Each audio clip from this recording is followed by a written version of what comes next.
Onko sinulla nykyaikainen siisti matkailuauto ja haluaisit saada lisätienestejä helposti? Jos vastasit kyllä, olet oikeassa paikassa, nimittäin tarjoamme helpon, turvallisen ja tuottoisan alustan matkailuautosi vuokraamiselle.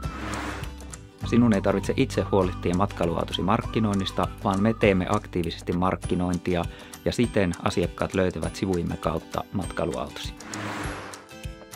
Me tarkistamme kaikilta asiakkailta luottotiedot, joten vuokraaminen on sinulle turvallista. Sinun ei tarvitse päivystää puhelimen ääressä vastaamassa asiakkaiden kysymyksiin tai tarjouspyyntöihin, vaan me hoidamme asiakaspalvelun puolestamme.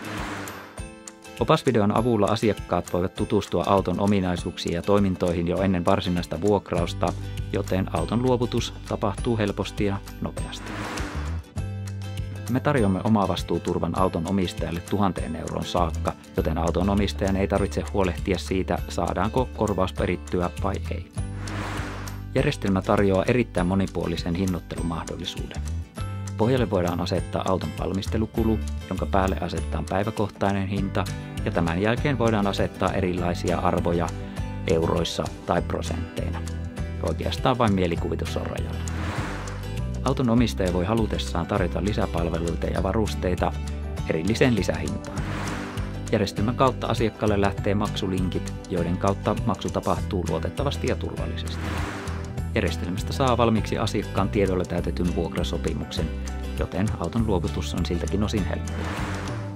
Pyrimme auttamaan ja palvelemaan kaikkia mukana olevia mahdollisimman hyvin ja jopa järjestämään sijaisautoa, mikäli sellainen on saatavilla.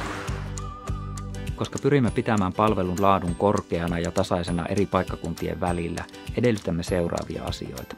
Nykyaikainen ja siisti matkailuauto, sitoutuminen yhteisiin toimintamalleihin ja hyvää ja positiivista asiakaspalveluasennetta. Koska luotamme siihen, että palvelu on teille hyvä, emme edellytä määräaikaisuuksia tai aloitusmaksuja. Maksu menee ainoastaan toteutuneiden vuokrauksien mukaan sovitulla prosentilla. Mikäli kiinnostut palvelusta, lähetä yhteystietosi, niin me olemme teihin yhteydessä ja kerromme asioista tarkemmin.